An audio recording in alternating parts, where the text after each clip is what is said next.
인사하겠습니다. 안녕하세요. 예, 질문 하나 드리겠습니다. 여러분은 예수님을 만난 적이 언제셨습니까? 예, 마음속으로 대답해 보세요.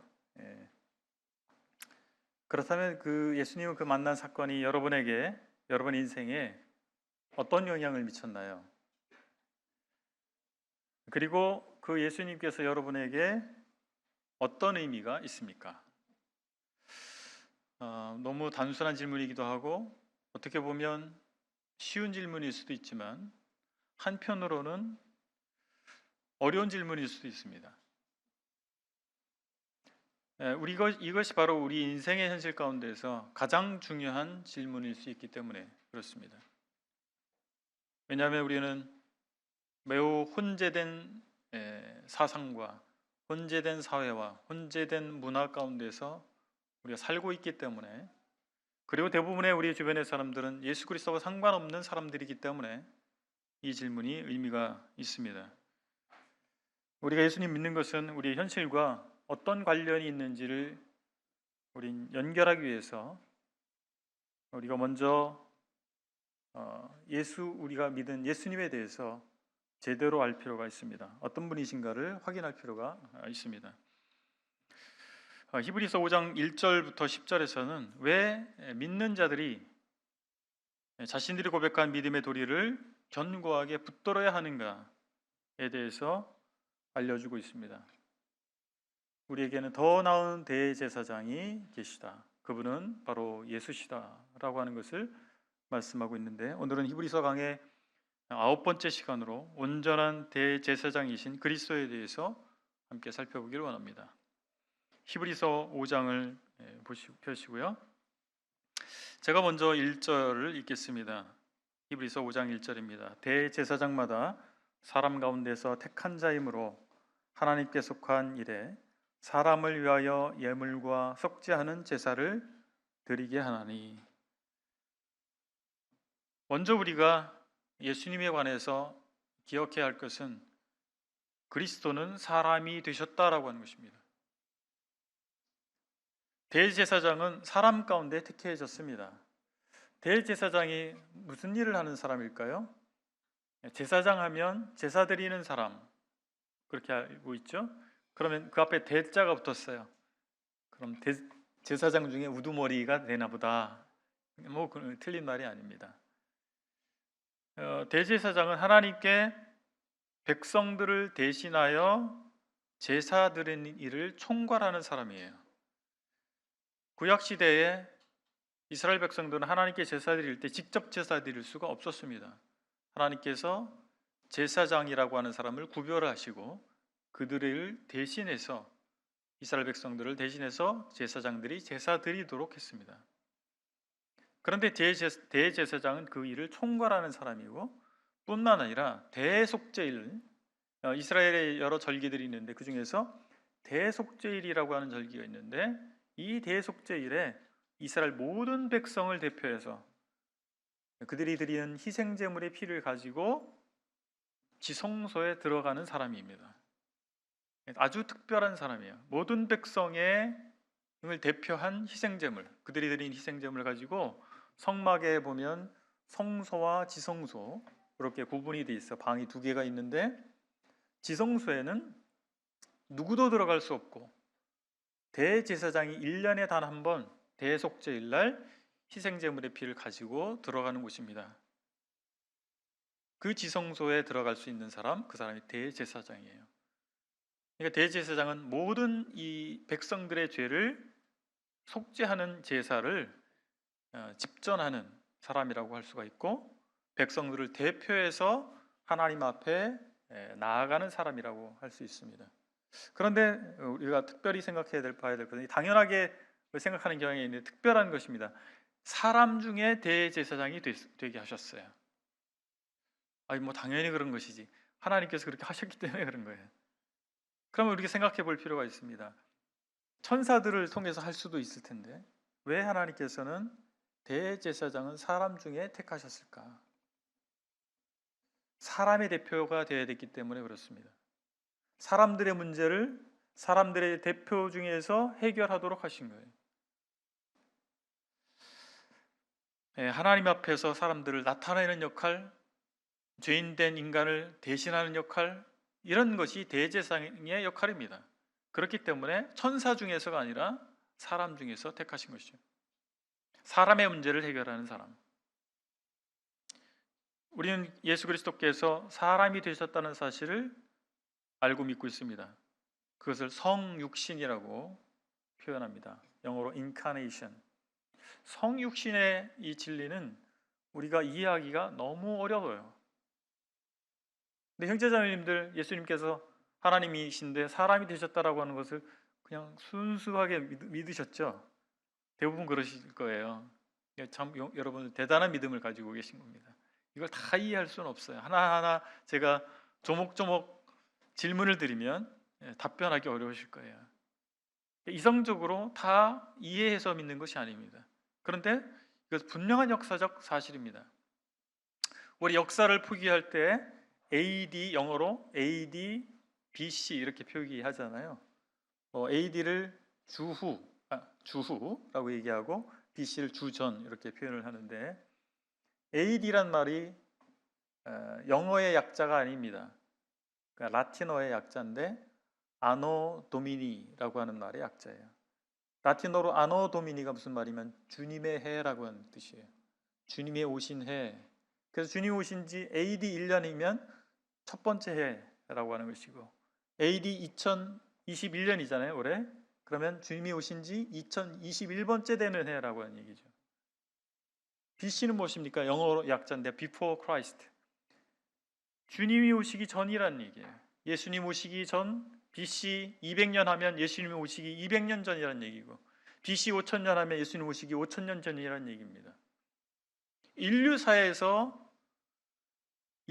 둘로 나눌 수 있는 중대한 사건이 무엇입니까? 예수님의 성육신인 것입니다. 그렇다면 여러분의 인생 가운데서, 여러분의 인생 역사 가운데에서 가장 중대한 사건은 무엇입니까? 성육신하신 예수 그리스도를 만나는 날입니다. 그렇죠? 그 날이 분명히 있어요. 믿음의 가정에서 태어나서 부지불식간에 예수님을 믿게 된, 언제 믿었는지 모르게 자연스럽게 예수님 믿게 된 사람일 경우에는 그 날을 특정하기가 쉽지는 않아요. 그러나 그 사람이 특정하지 못할 뿐이지, 그 기억에서 특정하지 못할 뿐이지 분명히 그 날이 있습니다. 사람이 되어 오신 하나님 예수 그리스도, 성육신 하나님을 만난 날이 있다라고 하는 거예요. 그 날이 여러분의 인생 가운데에서 중대한 분기점이 될 수밖에 없는 것이죠. 인생사의 중대한 사건, 그것이 바로 예수를 만난 날이라고 하는 것입니다. 이 땅에 오신 예수, 나의 죄 문제를 대속하기 위해서 대제사장이 되어 이 땅에 오신 예수님을 만난 사건이 저와 여러분들의 인생 가운데서 중대한 사건이 될 수밖에 없고 되는 것이 정상입니다. 예수 믿었다라고 하는 사람들 중에서 뭔가 변화가 없다, 예수님 만나기 전과 후가 변화가 없다라고 하면 생각해 봐야 돼요. 그 사람이 정말 예수님을 만났는지, 그것이 사실인지를 확인해 봐야 될 것입니다. 우리가 두 번째 예수님에 대해서 생각해 봐야 될 것은 그리스도는 우리를 동정하신다라고 하는 것입니다. 대제사장이 아까 말씀드린 것처럼 한 인간 중에, 사람 중에 대제사장이 됐어요. 2절에 보니까 히브리서 5장 2절입니다. 그가 무식하고 미혹된 자를 능히 용납할 수 있는 것은 자기도 연약에 휩싸여 있습니다. 3절, 그러므로 백성을 위하여 속죄제를 드림과 같이 또한 자신을 위하여도 드리는 것이 마땅하니라. 대제사장의 역할이 무엇입니까? 수많은 죄인들의 다양한 죄의 고백을 듣고 그 죄를 대신 속죄하는 제사를 드리는 일이에요. 대행하는 일입니다. 그야말로 극한 직업입니다. 여러분 생각해 보세요. 좋은 얘기도 자꾸 들으면 좀 어렵잖아요. 그런데 이 대제사장이, 제사장들이 하는 역할은 뭐냐면 죄진 사람들의 그 적나라한 죄들을, 추악한 죄들을 들어야 돼요. 그리고 그 죄에 대해 합당한 제사를 드려야 됩니다. 그게 극한 직업이 아니겠어요?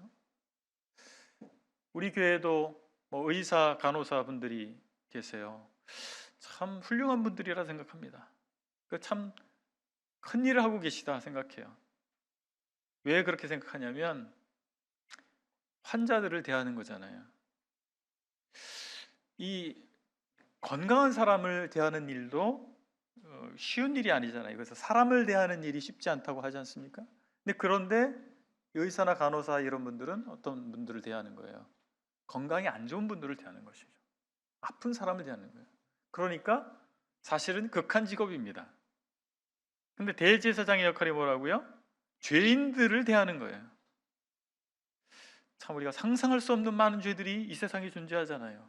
그리고 죄인들이 있지 않습니까?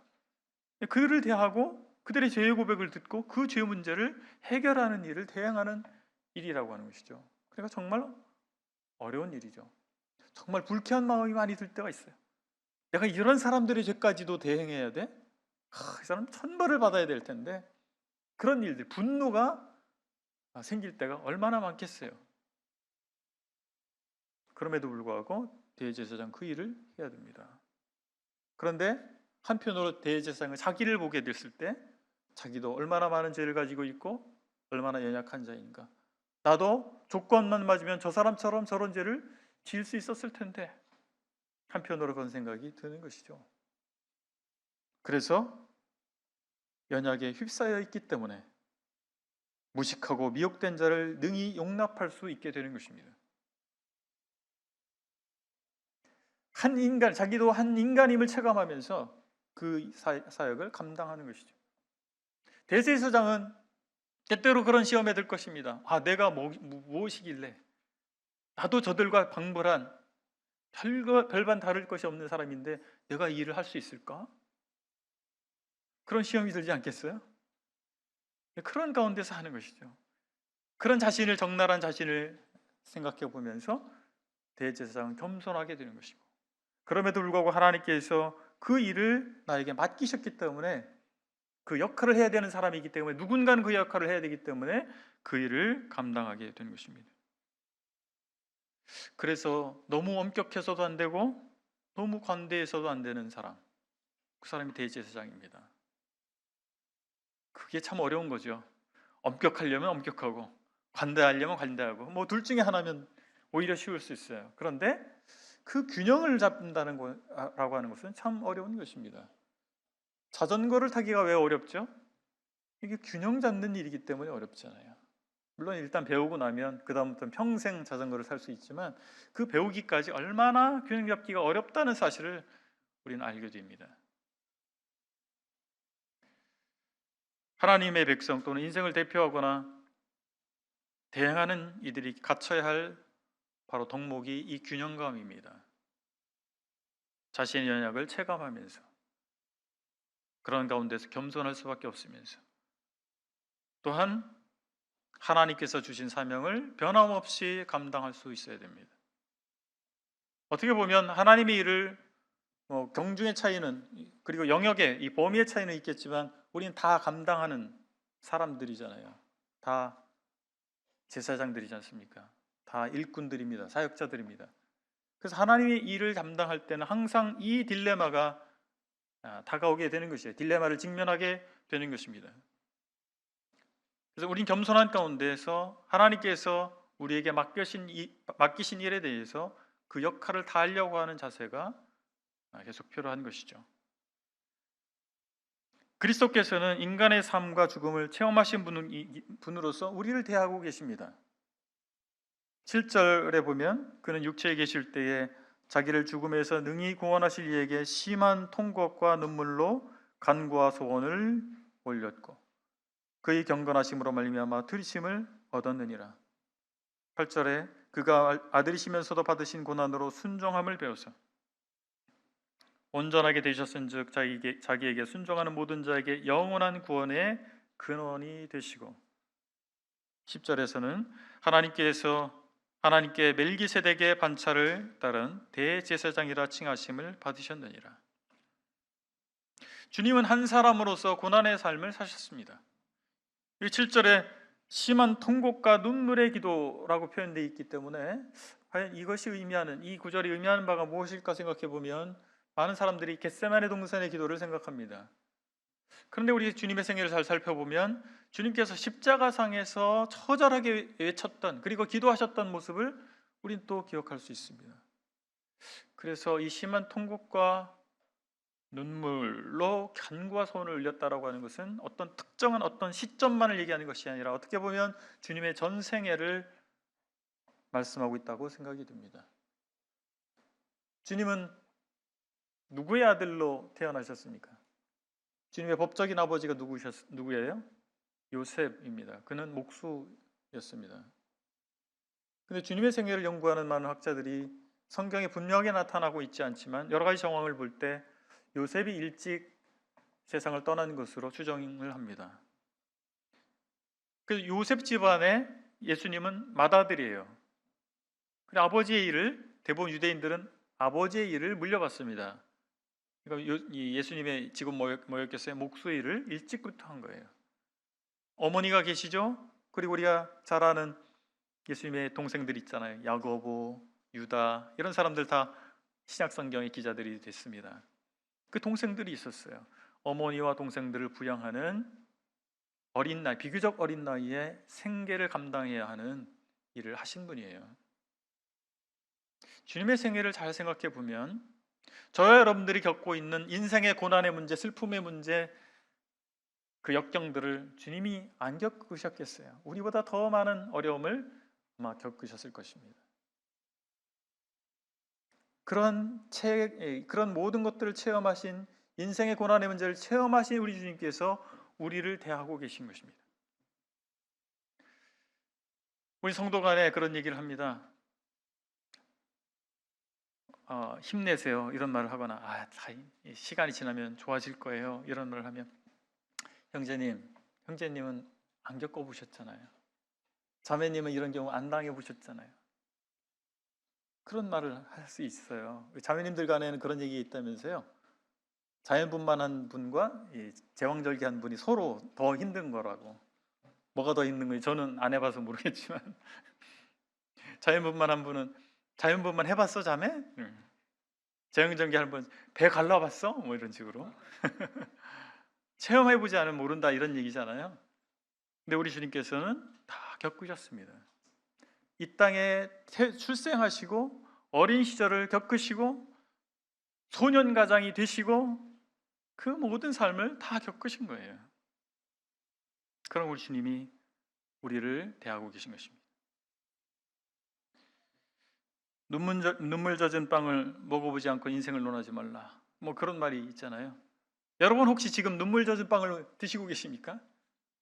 그렇다면 앞으로 누군가 눈물 젖은 빵을 먹고 있는 그 누군가를 여러분은 이해할 수 있을 것이고, 그 이해하는 마음으로 그들을 대할 수 있을 것입니다. 그들에게 조언할 수 있을 것이고 그들을 격려할 수 있을 것입니다. 주님은 사람으로서 죽음을 겪으셨어요. 그리고 부활하셨습니다. 제가 알기로 이 중에 죽음을 경험하신 분이 아무도 없는 것으로 알고 있습니다. 죽음을 경험하셨다면 이 자리에 없죠. 지금 이 자리에 80년 이상 이 세상을 사신 분도 계시지만 죽음은 누구도 경험하지 않은 것입니다. 간접적으로 다른 사람의 죽음을 본 적은 있죠. 장례식 가고 하면 그렇잖아요. 그리고 죽음을 앞두고 있는 분들 병문안 가거나 이럴 때 그런 과정을 통해서 죽음을 간접적으로 볼 수는 있어요. 그러나 직접적으로 죽음을 경험한 사람 우리 중에 아무도 없습니다. 그렇기 때문에 죽음을 앞두고 있는, 이제 막 내일 모레면 죽을 가능성이 있는 이런 사람에게 할 말이 없어요. 여러분 그렇지 않습니까? 저는 그런 일을 많이 하잖아요. 죽음을 앞둔 분 신방에서 상담하고 교제하고 기도하는 일을 해야 됩니다. 그런데 제가 죽음을 경험한 적이 없는 거예요. 그래서 성경에 있는 것을 통해서 말을 할 수 있지만, 여러 가지 격려의 말을 할 수 있지만 실제적으로 제 경험을 통해서 나오는 말을 할 수가 없다는 말이죠. 근데 우리 주님께서는 죽음을 겪으셨습니다. 그 죽음의 관문을 통과하신 분이세요. 그것도 아주 처참한 방법을 통해서 그 죽음을 겪으신 분이십니다. 우리 주님이 그런 분이십니다. 그 주님께서 나를 대하고 계신 거예요. 그리고 주님은 그 죽음을 통과하실 뿐만 아니라 죽음을 이기시고 부활하셨습니다. 부활하신 우리 주님께서 우리에게 말씀합니다. 너희도 나와 같이 부활할 것이다. 너희가 살고 있는 이 생애가 전부가 아니다. 잠시 잠깐 지나가는 것이고 너희에게 영원한 생명이 있다.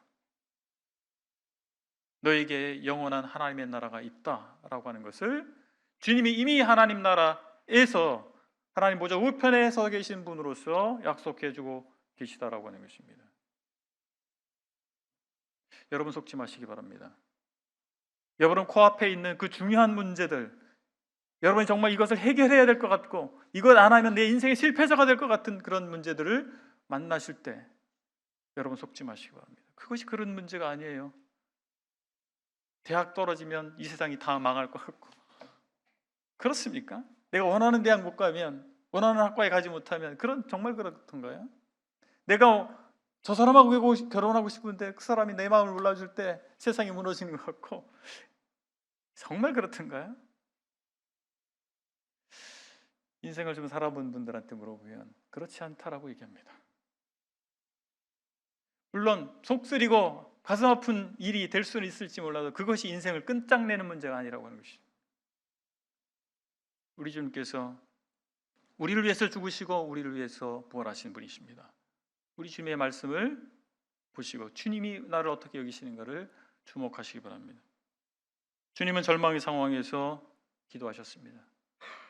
주님께서 이 겟세마네 동산에서 기도하시잖아요. 그때 그 기도의 내용을 우리가 잘 알고 있지 않습니까? 주님께서 아버지에게 말씀하셔서 할 만하시거든 이 잔을 내게 옮겨주십시오.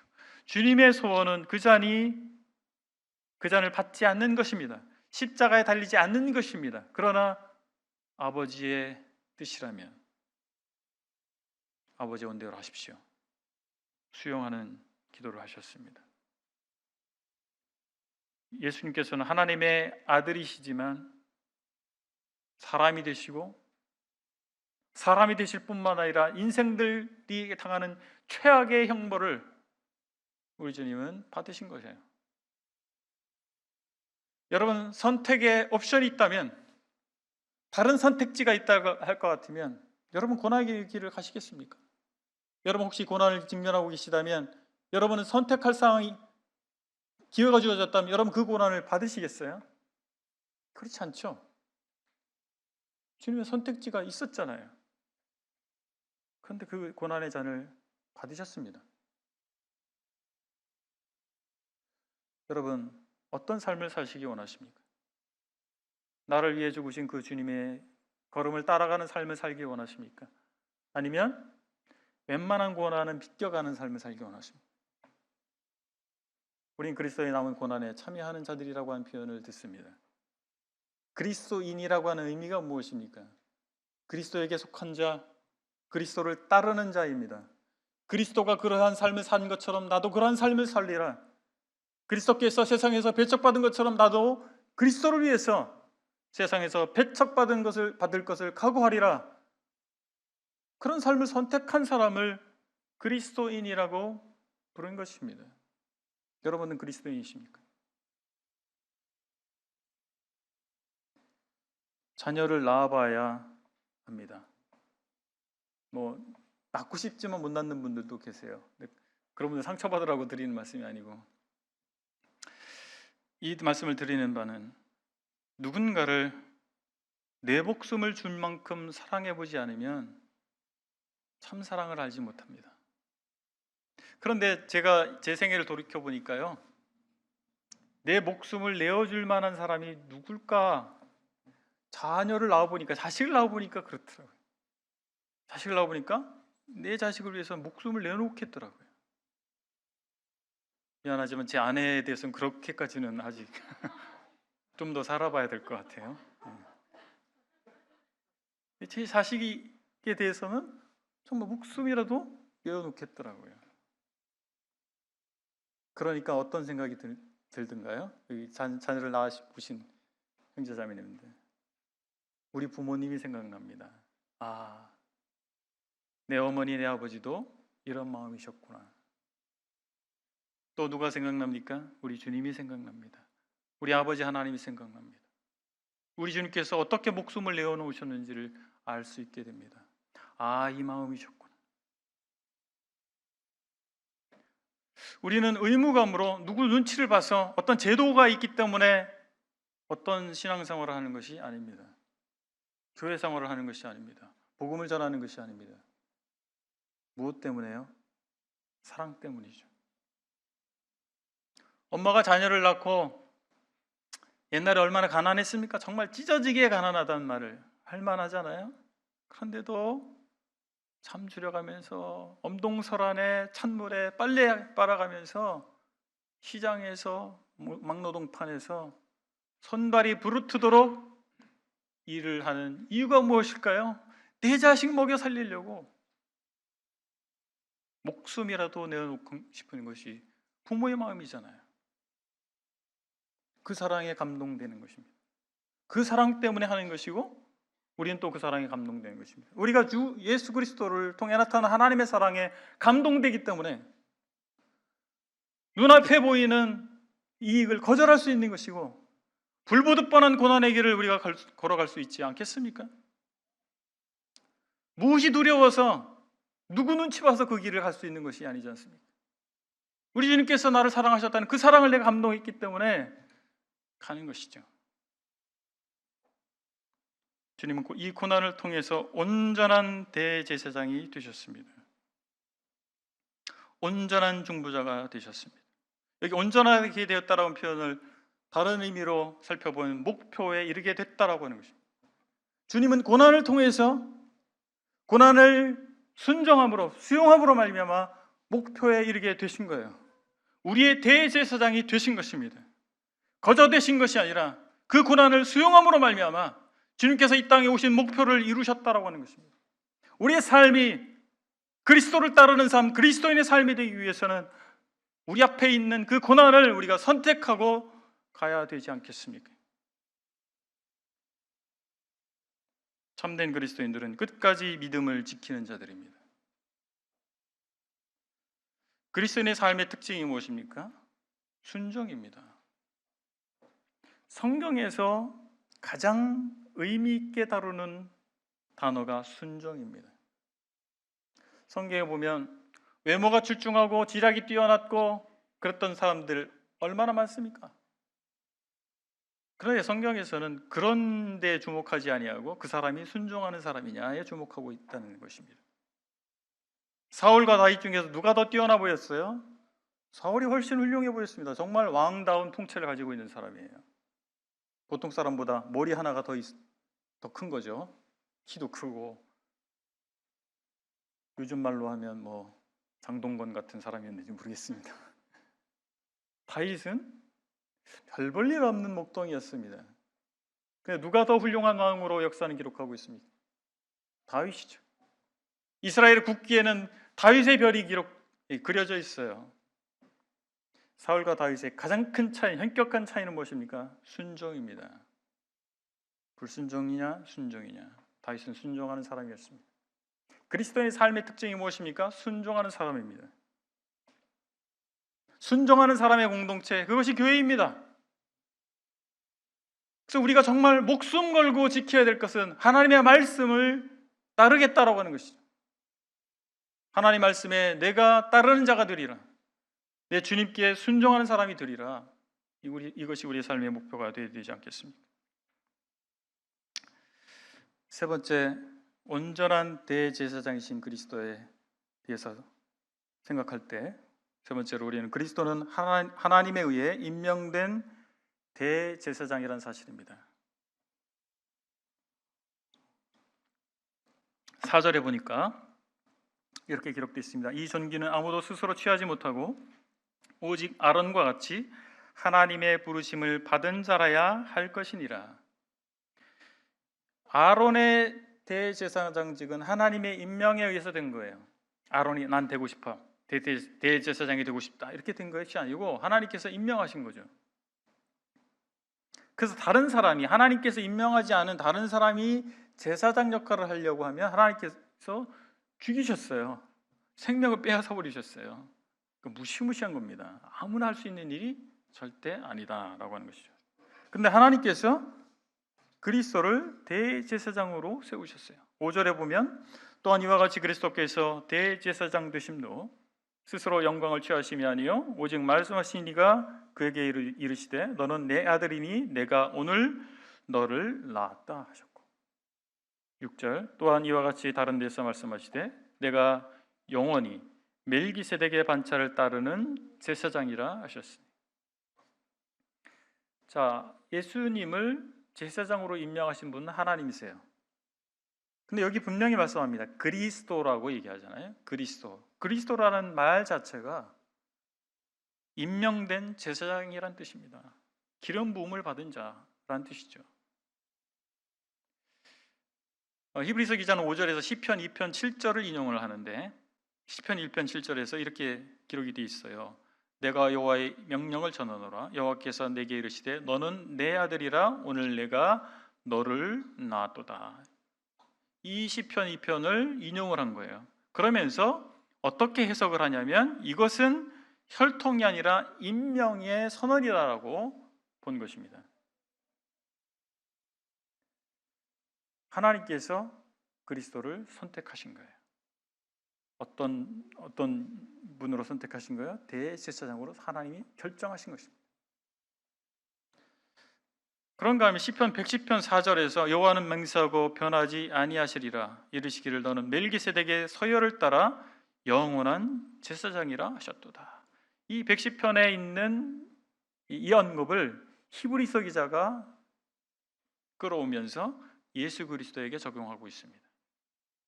그러니까 다른 서신 신약 성경에 보면 이 구절을 그렇게 의미 있게 중요하게 다루지 않고 있습니다. 근데 히브리서 기자는 아주 의미 있게 다루고 있습니다.